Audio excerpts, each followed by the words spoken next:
Eguerdion, ongi etorri gaur nere bigarren eguna, gaur hemen txorienen, eta gaur errezeta luzea tokatzen zait.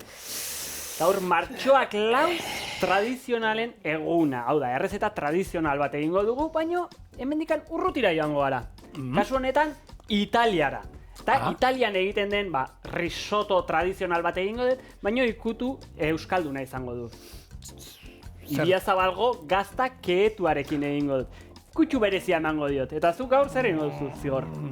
Nik atzo, inspirazioa argitu zenian, ensala ezberdin bat ingo dut azkenian, etxean salda egiten dugunean, da askotan, normalen gure etxean txankarra erabiltzen dut, eta ero horrekin piperrarekin, gaur ingo duguna zerbait ezberdina. Hartuta holako ensala berezi bat ingo du, txankarrarekin, saldako sobrarekin, gazta pixka botako diot, bihurrikeri bat, zerbait ezberdina erreza prestatzen, eta merke-merke. Nere errisotoa horrela joango da. Lehendabizi txipiroia gorritu, ondoren barazkiak erregosi, ardo txuria pixka bat gehitu, arroza gehitu, eta pixkanaka arrain salda nahasten joango gara. Ondoren txipiroien tinta gehitu, eta amaitzeko gurina eta idiazabal gazta keetua gehituko diogu. Bani hasteko txipiroiarekin hasiko naiz, lehendabizi hemen garbik dauzket, eta egingo detena da txikitu, zartagian olioa fuerte jarriko dut, eta 10-15 segundu alde batetik bestetikan, eta nahiko. Eta egingo detena da hortikan atera, eta barazkiekin jarraituko dut. Oso, ondo. Gaur risottoa, baina risottoa gaizkin duzu gauza bat. A ber. Risottoa, Italian, tradizioa hitz egiten ari bagara, zer egin behar da Italian? Risotto, eskuak, nahi eskoa da, beraiek erabiltzen dituzte pila bat eskuak. Nik izan dituen jefeak, korri egiten nuenen italiarra zira, eta esaten dana hori, holan bat, uste zula topikoa da, eta ez da gehiagizkoa da. Benetan da. Eskuak, zuk italiar beraiek esaten zuten, niri eskuak lotuko balizkiat, ezingo nuke hitzegin. Zera, eskuak nahi eskoa da, eta, risottoa, nik uste dut pizzarekin eta pastarekin batera, Italiako jaki esanguratzuena direna, ez? Hiru hauek. Izoskia sartu alditugu baita? Bai. Oso gintzaldera botata. Fama handia daukate. Izoskiak ere oso ona dauzkate. Eta, risottoa azkenean, horre iparraldeko, Italia iparraldearekin lotzen den errezeta bada, hor, bakizu, herrialde bakoitzak, eskualde bakoitzak berea dala esaten da, oso famatua Milanekoa da, eta hemen ingenuen, hori azkenean da, azafraiarekin, eta egiten den risotto hori, tipiko hori, irudia horia risotto batena, hori izaten da. Eta, hasieran fama txarra izan zuten, uste zuten arrozak, arroza sartu zutenean, arrozarekin elikatzen eta, jentea gaixotu iten zen. Baina ez zen arrozagatik. Arroza nuen azten da, urgeldiak. Urgeldi horiek eta horre egoten direnak, eta hor azkenean, gaixotasunak, eltxoak eta egoteko, erraztasun gehia dago, ez?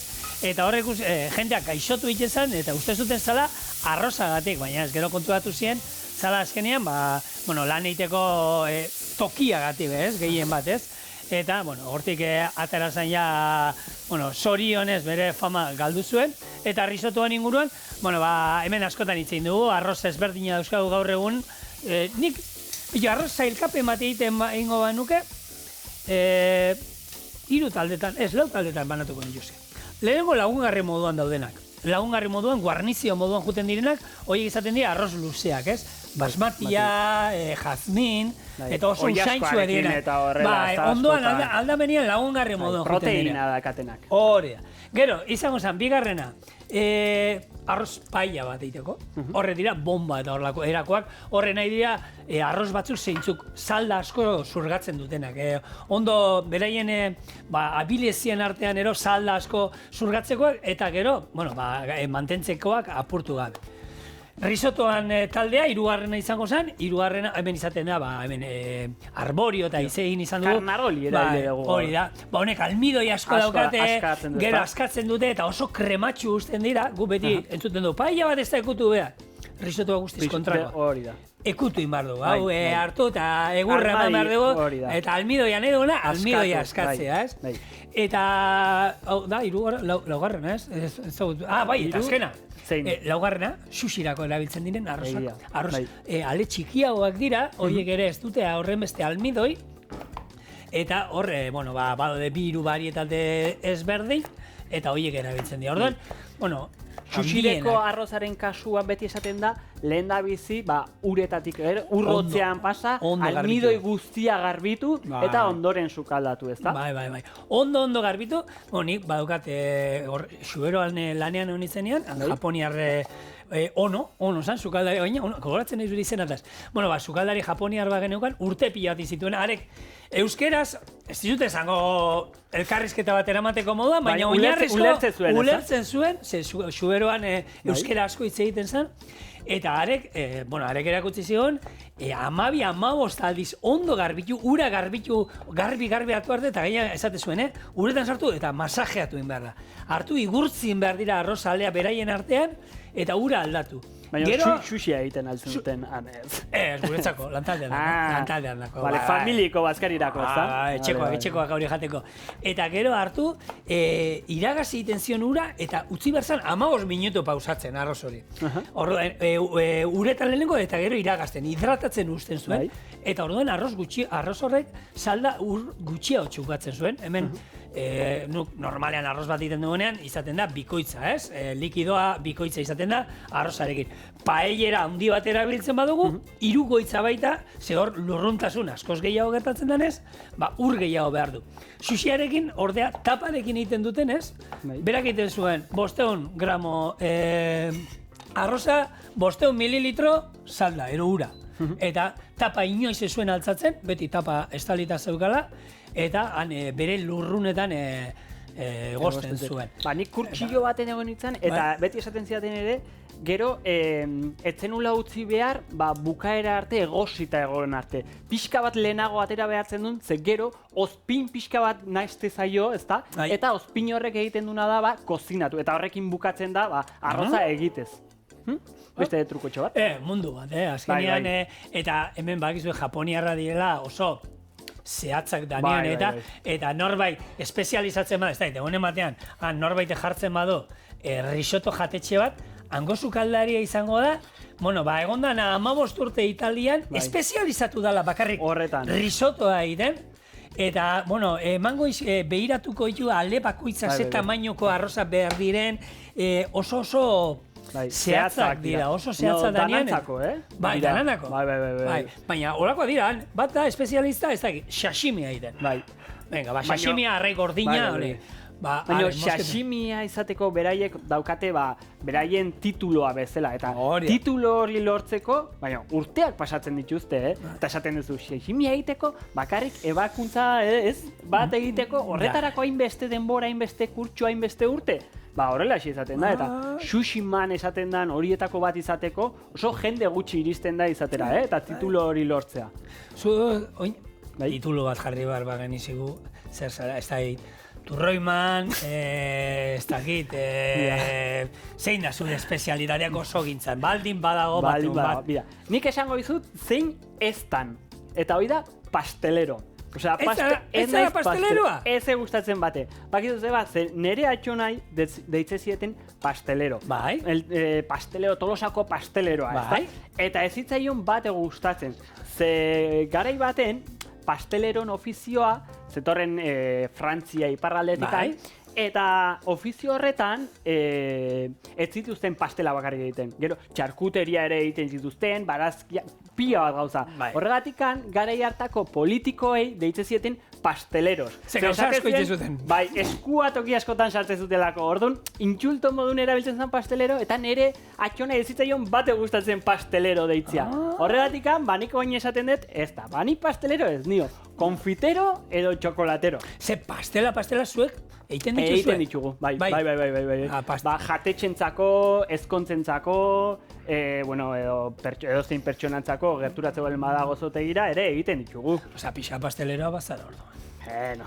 Pixa bat, baino... Gozogia, ez? Gozogia, hori gehiago gustatzen zait. Gozogia. Eta baina holan zerbait denga gustatzen zaiztakit. Zuen turroia famatua dira, zuen zerbait bada holan guztoko ez da, nik ingo dut. Hori nik. Ez dakit, eske guk esaten duzuna, edo txokolatia, edo turroia, edo... Eske guk gauza asko, oin pentsatzen dutela, ja, konfiteroa, ze egiten ditugu Tolosako teiak. Gea, turroiak ere egiten ditugu. Danatatik, orduan zuzer zara, galdera ona. Gainera, sukaldatu ere. Epa! Bueno, zerbait... Eta nire espezialitatea sukaldian izaten da arroza. Hor, gaur zen muzateatzen zaiten. Bai? Bai? Nire neskak eta lagunak bete esaten diate, Oberen ateatzen zaizuna, arroza. Baina... Orduan gaur presioa dauke. Risottoa ez da dozen gauza, ez da bat erresa, Zer, risottoa azkenean badoka bere puntu hartzea, gero mantekatzea beraiek esatu dutela gazta puntuan, gurina botatzean neurrian, eta argi dauna da, risottoa zerbait baldin bada da, goxua bai, baina pisutzua da. Risottoa normalean, sukaldari italiarrak eta ikuste dituzu eta holako plater batean zapal-zapal ateratzen dute holan, eta geruza fin bat, ez da askori jan behar, bete egiten duen zerbait da. Azkenean kontutan izan, gero gaztapila bat gurina botatzen diotela. Sukaldari batzuek hemen, ni goratzen ez, lehenengo risottoak hasi ginenean jatetxetan egiten, esne gaina botatzen genion, gaur egun hori esne gainana pixkat, esaten da, karbonara bati esne gaina botatzea moduan, ez? A ber, nahi gustatzea zait, baino ezin zaio deitu karbonara. Beste gauza da. Beste gauza bat. Baino goxua da hori bai, ez da? Bai, astunagoa da, Astuna da, bai. Astuna, Bai. Eta kasu honetan bai risottoetan, daude batzuk, diana, igual, ontxoekin, foie grasarekin, oraindikan eta pisutxoak, baino, bueno... Italian eskualdearen arabera eta beraien risottoa dauka eskualde bakoitzak, eta hor egiten dituzte beraien espezialidade argi dagoen moduan, guk gaur txipiroiak indaingo duguna, o beltza, o nero di sepi olako bat, izango zen azkenean kostaldearekin lotuta dona, gero mendialdean gazta risottoak ere bakarrik gazta risottoak, kuiarekin, guk hemen izan duguna, kalabazana, risottoak gaur egun, ezin nik azkenien riso hitzetik dator arroza, baina daukagu hartatxikia erekin. Hartatxikia dela mijo. Gero hartabeltzarekin, hartabeltza dela trigo sarrazeno. Olako quinoa risottoak eta badauzkagu. Azkenean, saiatzen dena da, risotto baten antzeko testura ematen zerbait krematxua, beste zereal bat erabilita, baina krematxu puntu hori ez duten lortzen zereal horre botatzen duen almidoiakin, gehien bat lortzen dute, gurina, gazta eta botaz, ero esne gaina. Eta orduan, antzeko zerbait, baina risotto deitu alzaion. Ni hortan gehiago naiz esatea, hartatxiki krematxua, ero quinoa krematxua onjoekin. Risottoa izena errespetatu egin behar dela, ez da? Edo paellarekin berdina gertatzen da. Jendeak txorizoa botatzen dio, eta oso ondo dago, baina bakoitza dauke bere izena. Eta hori ja ez da paella, ez da? Hori da, gure marmitakoa moda, marmitakoa zer dauka, patata, pipertxo ixeroak gero nahi izan ezkero, kipula, eta gero egaluzia, Gero, paella niretzako, zuk esaten duzuna, paella bat izan alda, untxiarena, ez dakit, oiaskoarena, ero itxaskiena, eta baina besteak, batzuk esate dute dela arroza gauzekin. Hoi da. Arroza gauzekin. Zuk etxean zeiten zu arroza gauzekin, ero paella. Danatatik. Baina bakoitzai bere izena jatzen diot. Osa, paella ite balen badet, paella bat iten dut. Eta risotto bat ite balen badet, risotto. Baina bestela, esan dezun bestela. Arroza, arrainarekin, oiaskoarekin, edo zerekin. Eta zeratik ez, txorizoarekin, Gure etxean paellak, holan zan, gure aitzaren paellak, beti txorizoa. Hale, izena ondo, aitaren paella. Aitaren paella, txorizoa, eta ni beti txorizoarekin esatu. Bueno, errezetan, nola da? Bueno, hemen daket tipula eta dauket piper berdea. Beran ikusten duzu hemen, erreta bezala ematen du dagoela, hori da hasieran txipiroia markatu detelako, eta orain ingo detena da pixka bat ardo txuria bota, eta ingo dana da desglasatu. Eta honek hartuko du zapore guztia, bale? Orduan ingo da berakoa desglasatu, pixkanaka, eta gure barazkiek hartuko dute zapore guztia, ondoren botako diot gure arroza, eta, pixkanaka, ja, hasiko naiz, gure risottoa kozinatzen. Oso ondo.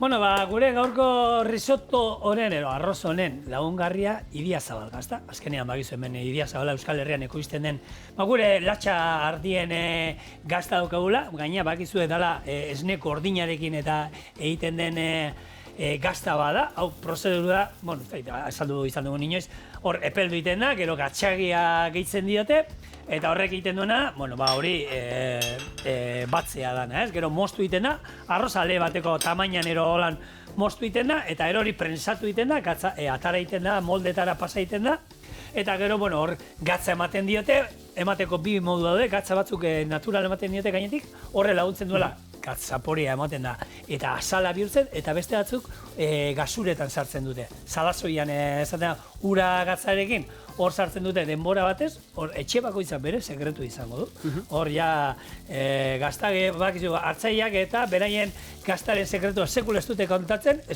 zenbat ardia euskaten ez dute kontatzen, ze ez omen dute jakiten, normalean.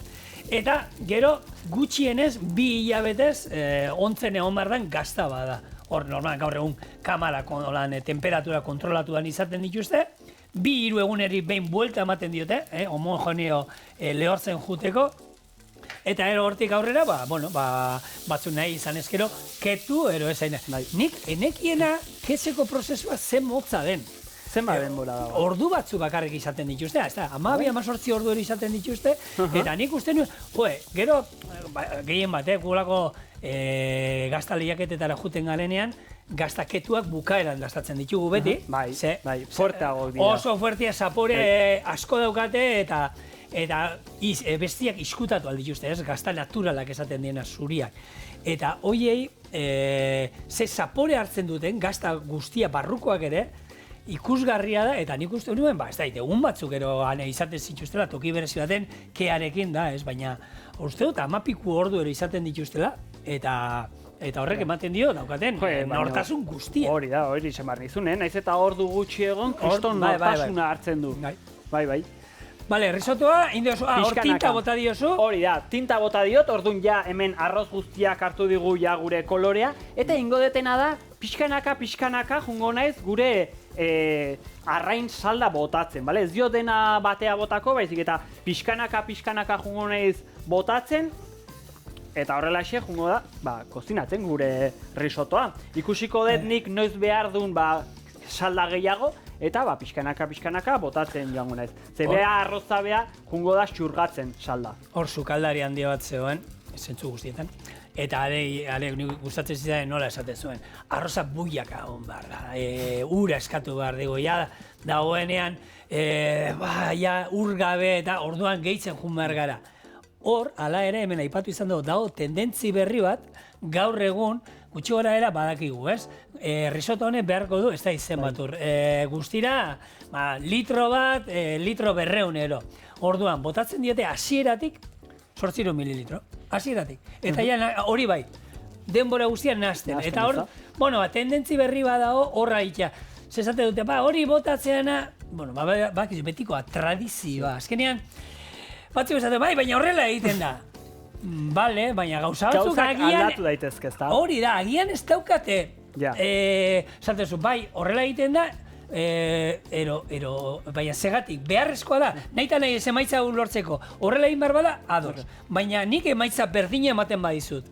Hasieratik salda botatzen, eta ero noizean behin mugitzen, zeratik ezin dut nire erara. Niri hori gertatzen zait asko nire aitarekin lanean. Bera izan da, beti da nik egin duen, era berdinean, ez da? Eta orain, jende gaztea, ez? Ni eta naia txikia sartu geha, eta beste igual ikuspuntu batekin, edo gauzak beste era batea egiteko ikuspuntu batekin sartu geha. Eta zezateizu, Ni hemen di joan arte. Gutxi hori da. Txikitan esaten ziuen, zu hemen etxean 18 urte arte eta gero egin ezuna. Oain berdina, baina oain lanian. Ni hemen jubilatu arte eta ez dake intentzioik jubilatzeko bera zakitzen bat denbora geratu zaiten. Armentz, gozogileak eta danak oso gauza beraien modura egitekoan dira. Oso. Eta hor, respetatu. A ber, nik guk Euskal Herrian bauko risotto bat, oso klasikoa dana, betikoa gurea. Zein? Dultzia dana. Ze arroz esnia. Arroz esnia risotto bada. Bai da, Azkenean bai. zeiten dugu esnearekin hasi eta noizean Baita. mugitzen joan behar da eta emaitza zein da azkenean. Bai. Arroz bat, zeinek bere almidoia bota digun, krematxu usten duen esne hori, Bai. eta azkenean, bueno, berdina, eta hor esnea zelan botatzen da. Hasieratik dana, ez? Hasieratik dena. Hor ez da botatzen. Ez. Egia da, antzinako errezetetan da hor bai agertzen dela, batzuk aurrena egoziten zutela pixka bat uretan, irakinaldi bat, eta gero esne bat bitartean kanelarekin da limoiarekin ontzen jartzen zuten, eta gero hor bukatu egin zuten arroz esnia. Baina bestela gaur egun, gure risotto famatua, bakizu hori guri azterketatean maizu batek galdera mutuan jarri zigun. Zein da Euskal Herriko risottoa? Ostra. Baina esan dezunen ja gozoa zen... Hor gozoa esaten baduzu hor, bai. Truko horretan bai. Baina ez egia, bestela enitzan erori.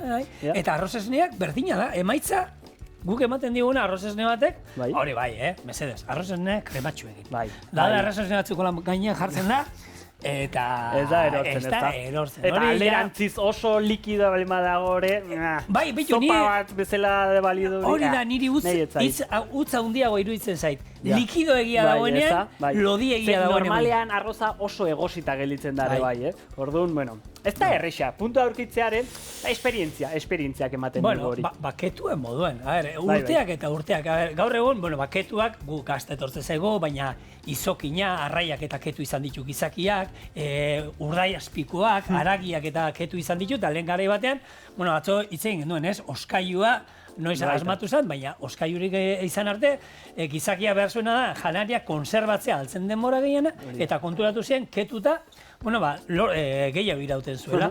Eta hor, ketxe puntua, bakoitzak emango jo gustatzen zaiona, luzeago, gutxiago, argi dagoena da, prozedura beti berdina izaten da. Lehenengo, egiten zaio da, kendu ezetasuna ero, guk ketuko dugun, aragi horri ero, hau izaten da, gatzetan jartzen normalean, eta gero kendu dionean, ketu iten da.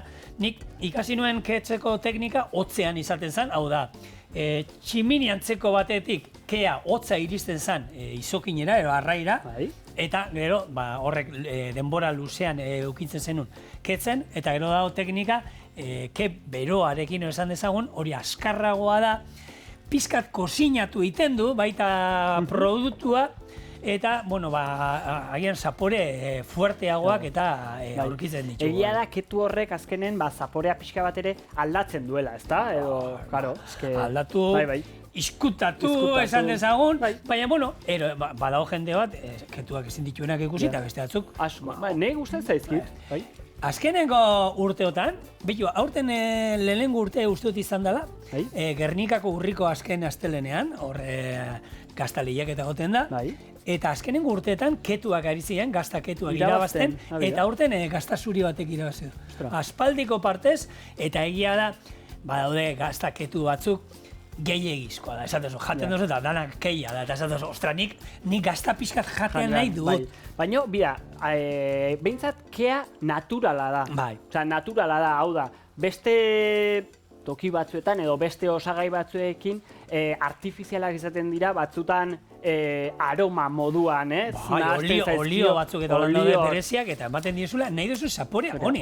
Osa, honi eman aldiozu nahi izan ezkero, ez dakit, barbako zaporea olako bi tanta botata, guk ekarri genituen olako tanta batzuk baina, idea zabalgaztakoak ez, idea zabalgaztakoak dira denak naturalak eta ken naturalen bitartez zeinak. Eta ze ondo eskontzen duten, oin, behitu, hau gaina, gaina pixkat arraroa da ze gazta eta ardoa, ez? Nik gazta jaten nagoenean, ardotxo bat hartzea gustatzen zait, eta bengo Idiazabal gaztakin eta Arrixako ardoak eta zoragarri doaz, eta etxean daukat orain gazta urdin bat lagun batek egiten duena, ikusgarria da, eta bertako ardo, berak esatzen, honek, igual, horako ardo txuri bat, bani Errioxako ardo gaztea batekin, zoragarri gatzen zait. Eta esaten dute, lehenengo izan beharko zela ardoa eta gero gazta. Zezuk ezaera zarro hori ez dakizu gaztarekin sartu dizute. Erderazko, te la han metido con queso. Con queso o con liebre, ez? Untxiarekin, ez da? Gato por liebre, ez? Hori da, bueno. Hori ere, antzekoa, ez da? Bueno, antzekoa. Hau izaten zen, garai batean juten ziren, ardoa erostera, tabernetakoak, beraien gurdiarekin, eta ez da gizten kupela erosteko, eta izaten zutenean ardoa pixkat ospindua, aurrena, hango upategikoak gazta pixkat atatzen zizun. Gaina horrek, gazta oliotako, gazta potente horiek, hori janda gero, berdin zaizuela, ospinari horako tragoska bat ematen baioz ere. Bueno, horrelakoak atatzen zizkizuten, eta gero, normala, etxera joaten zinen, betxo zelako kupela urrengo egunean dastatzen zen onda. Zer gazta jantzen nuen aurrena, ez? Bai. Notatzen da. Nintzen ez, niri gazta eta gero ardoa oso ondo sartzen zen. Lehen hitzen duguna, gazta urdinataz, kameran atzen hitzen dugu, nork asmatuko zuen gazta urdina, ezta? Ez dakit, baina... Zenek sartuko zion bokadua gazta urdin bati, eta esan, hau, produktu ona. Nola? Astu inozitzaien gazta bat hor, ez da izen bat astetan, eta bat batean kriston lizunakin da esan zuen. Armentz, venga, gastatu da. Beste bat esango zien, ez da? Ostra! Bai. Beto, bitxia dana, guk hemen sukaldaritza txinatarra, japoniarra eta izan dugu, zenbat gazta ezagutzen duzu bertako errezetetan? Juntza inoiz jatetxe txinatarratara, ez duzula gaztarik, ez daukazula ezer gaztarik inan. Ez. Badaukate asiatarrek... Motxia eta horrela daukate postetan, baina ez daukate... Baina gaztarekin ez dute erabiltzen esertarako. Ez. Bueno, ez daukate kulturalki esnekiak oso gutxi hartzen dituzte asiatarrek, gaina badaukate laktosari olako intolerantzi antzeko batero, eta orain, mundu global hontan eta errezeta batzuetan eta ikusten ari gara gehiago gazta, baina egia da, Txinako, Japoniako baita errezeta tradizionaletan gaztarik ez dugula aurkitzen. Eta gaur egun, zuk sare sozialetara joten zara, eta dana da beteztu da, holan, mosten dozu da, gaztaia, eta ez dakit zer, eta gainetik gainer eta labean gaztarekin, eta hamburguesa batean, ogitarteko batean gazta urtua, baina egia da gero, horre txinatarrean eta ez dago inoiz. Nintzen pentsatu inoiz, bida. Bitxia da, eta hori, gaur egun etortzen nahi da. Eta gero, segura eski ona etortzen diranen, orduan bai dastatuko dituztela gaztak, ez da? Hombre, seguro, hemen azkagun gaztakin behintzat. Esotiko izan bada bere dago, ez? Gaztaka, ez dakit, segun ze gazta dan, nik hau gertatu zitzaidan, Frantzian egon itzenean lanean, gupak geneukan postre moduan, olako gazta taula bat.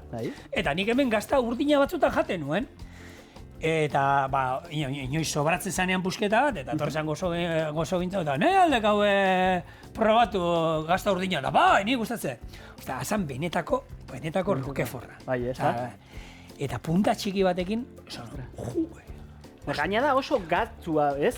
Potentea, arek eskatzen zuen, ura, ardoa, oso ona, oso goxu, baina... Bi azior, nik ja salda guztia erabilidet, eta orain ingo detena da, pixkanaka hemen, gurina nahastu, pixkanaka nahastuko diot, jetxingo diot sua, pixka bat jetxi. Eta nola gizu hau zu? Karo, arrozean espezialista, arrozaleak ikusten dituzu eta badakizu ja... Nasten nijoan bitartean, nabaridet, gortasun hori pixkanaka gesten ari dela. Eta denboran gatik ere, denboraren gatik. 15 minutu egon behar du, orduan nik ikusi ja 15 minutu pasa direla, eta horrexi gatikan, orduan. Bi gauza horiek, denbora, bateze denbora, 15 minutu, eta ja pasatzen dianen 15 minutu, juten nahi nahazten gurina, eta ondoren gure idiazabalgo gazta. Oso, ondo. Eta hau, errezeta tradizional bat. Italiarra, baina tradizionala, zenbat urte izan behar ditu errezeta bat tradizionala izateko Armentza? Gaur egun, jutez Asturias erat ez dakiz zer, katxopoa! Eta da... Eta oindala, ez dakit... 21. Hori da, baina dauzka, 30 urte dauzkan, 40 urte dauzkan, errezeta bada. Zenbat errezeta daude, saltzen dizkiutenak, hau hemen janda, marmitako aipatu lehenik. Euskal Herrian marmitako jaten da, nik uste, santimamineko kobetan, omen daude, astarnak, marmitakoa jaten zala. Ez, patata noiz etorri zan Ameriketatik. Etorri zanean, 1485 ero. Baina gu jaten noiz hasi ginen. Ez ginen hasi 18. mendirarte patata jaten.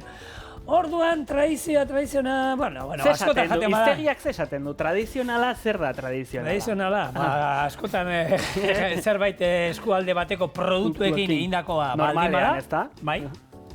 Eta gero, bertako ez dakit inguruarekin ikusia daukan, eta holako zerbait, baina bestela, gero urteak gero ez du jartzen. 50 urte izan behar ditu bertan jaten dala hori. Ez, badaude, errezetak duela 200-300 urte jaten direnak, toki batzuetan, eta beste batzuk, dauzkate bakarrik, 30 urte, eta gaur egun egia da juten zara, bertako Asturiasetik gero joaten zara, eta, katxopoa ipatu dut, ez? Bertakoa, nik esanguratsuena katxopoa, fabeak, bai izango zian, nik uste dut, bai bertakoak, baina fabeak ere, babarruena diren hortan, Ameriketatik ekarri zituzten, eta horrek, izango dituzte, ez da, 200 urte, 100 piku urte, baina, gaur egun oso ohikoak dira bertan, eta joate mazarete, dastatu ezazue. Hori bai, katxopo bat bi lagunentzako, Nik egin dut hori, bilbaina da hori, bi katxopo eskatu, bi joan da, eta bai, alezeko lan egiten dut, Nikolaka! Katxopo izaten da, holako...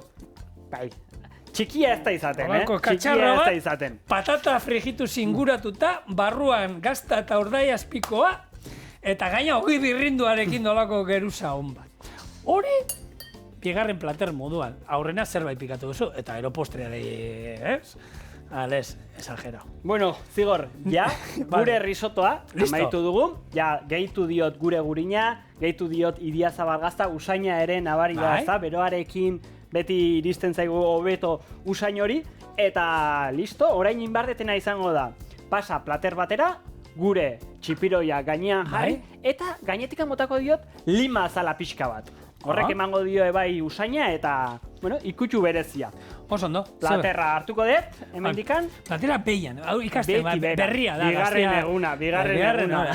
Borobila, karratua. Danatati daukezu hemen, Pillo, txurila igual beltzakin ondo. Oso ondo, beharki. Vale, eta koiar handi bat, ber? Vale.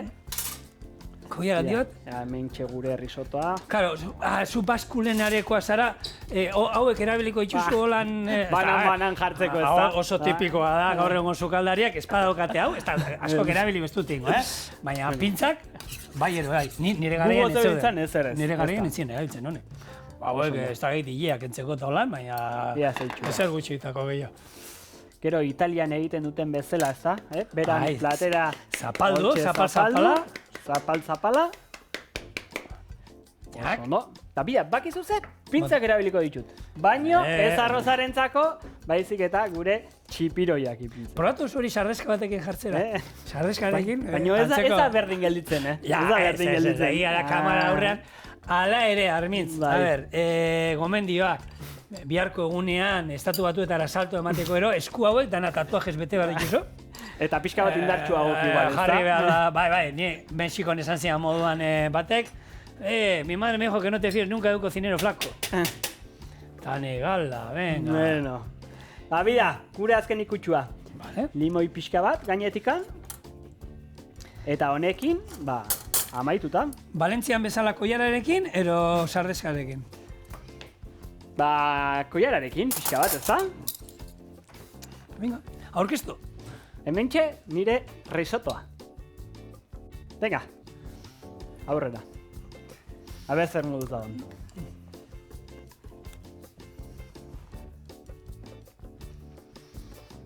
Usaina. A ber egia izan barran, arrozetan espezialista da. Ona, Oso ona.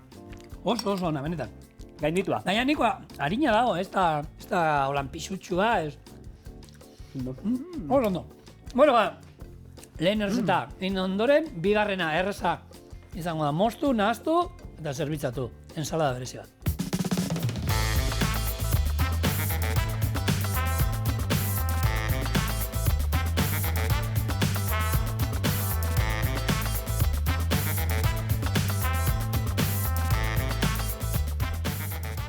Eltzekari soberekin egindako entzalada.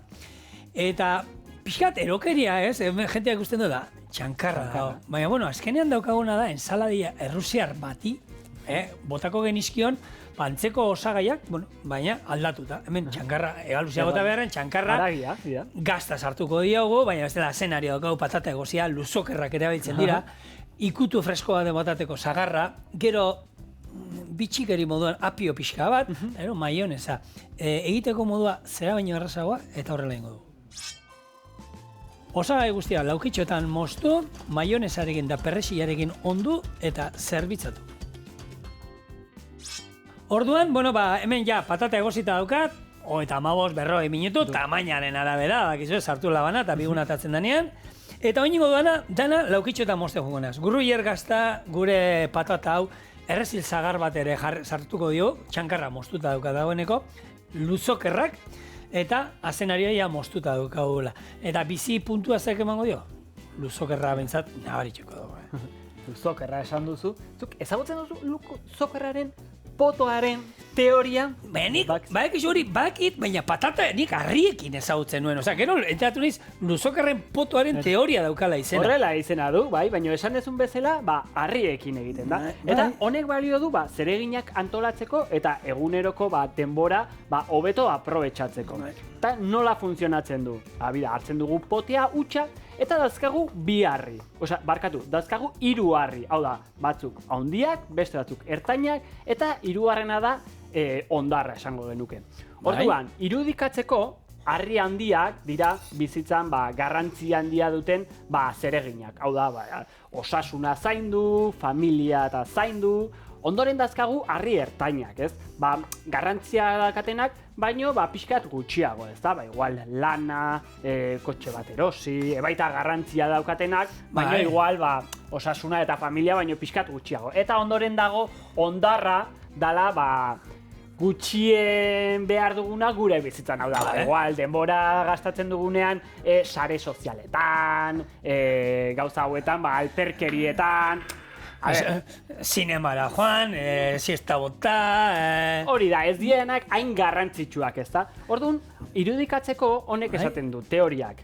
Azte baldin bagara lehen da bizi ondarrarekin, hau da, garrantzi handia ez daukaten gauzekin, ondoren ez dugu izango denbora benetazko garrantzia daukaten zereginak egiteko. Hau da, ezin dugu hasi potea ondarra betetzen, ondoren harri ertainak gehitzen, zean azkenik harri handiak ez dira sartuko potean.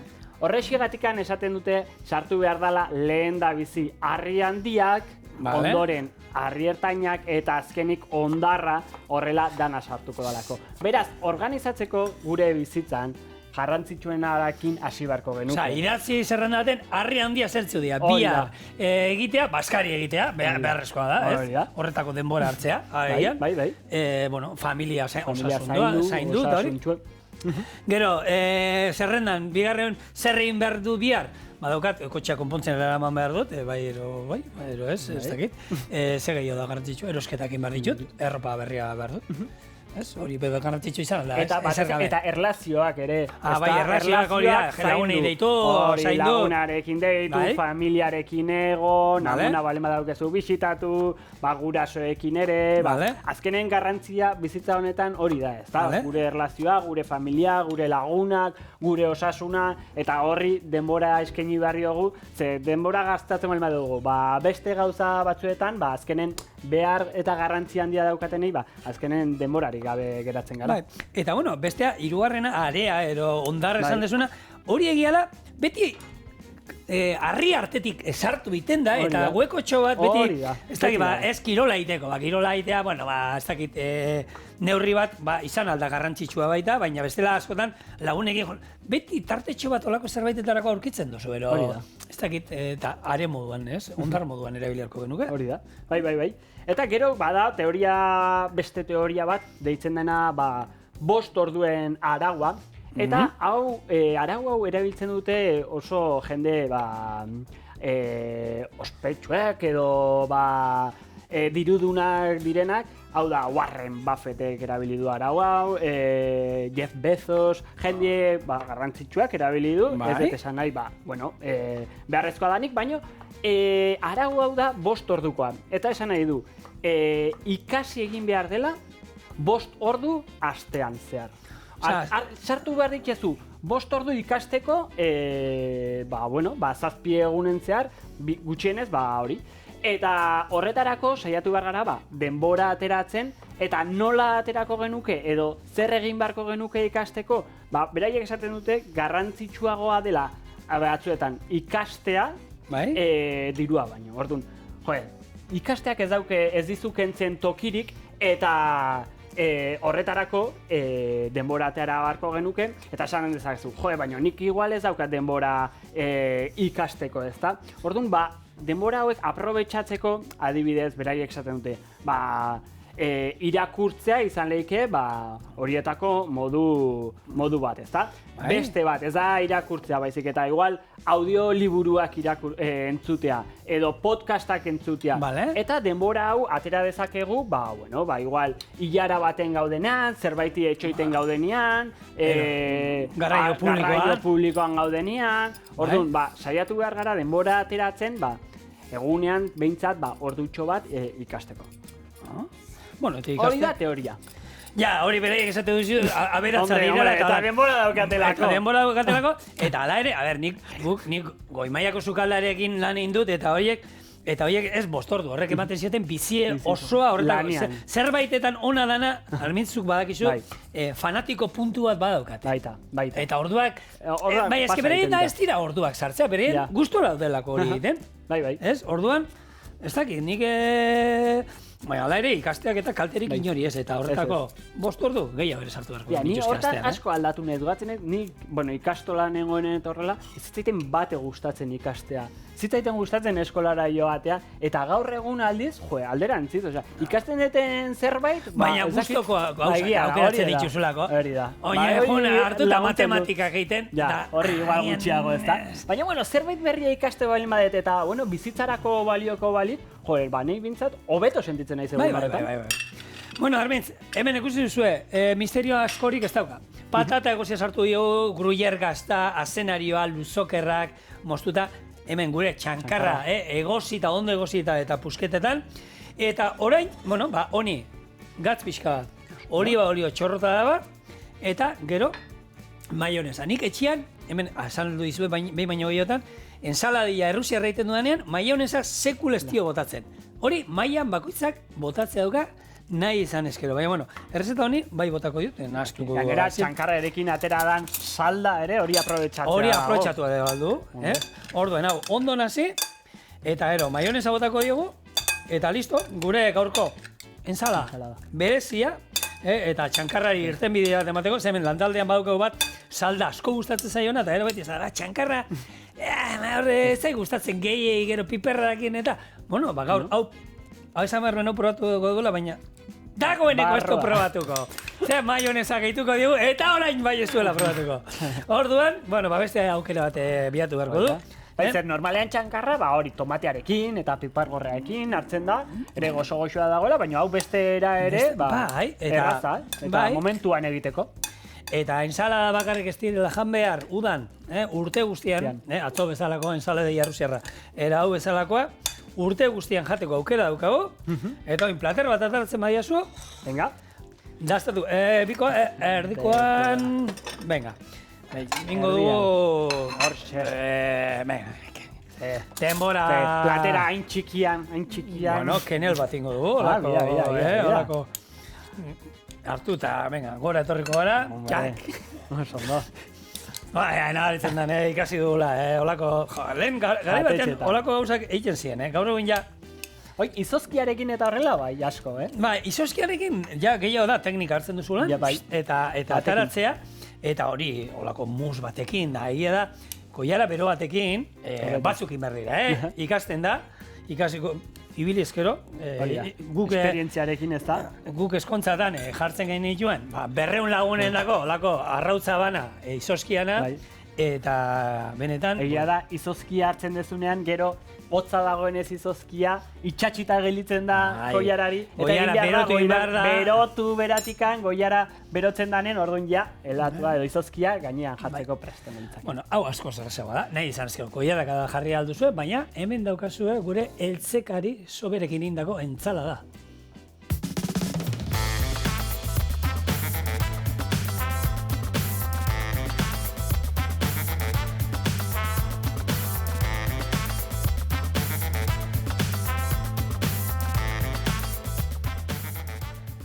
oso ondo. Almetz, Bueno, oin, salbeska, bai, salbeskarekin, venga, ez? bai, oso ondo. Eman, a ber, zer ibiltzen Aurrera. zaizun.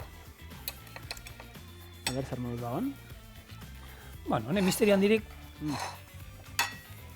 Baina, egia da oso ondo gelditzen dela, aragi puntuarekin, Entxaladia. eta sapore dauka, Eta Hala, sagarrak ere badauka bere bai, kozka egiteko tekstura ezberdina. jolasteko ematen du, demora, gero aukera, Ondo. entzala honek. Eta honekin, gaurkoak ere bukatu ditugu, bihar ostegunetan nahi dugun egin aldu. Nire gunak, bai, ados, bai, ados. ez da holan Ba, ezer. pentsatuko dut, biharko, a ber, Hori da. zer egin dezakete. Lagunok, zuek horrela gotea nahi dugu, beraz, izan, eta bihar. Agur!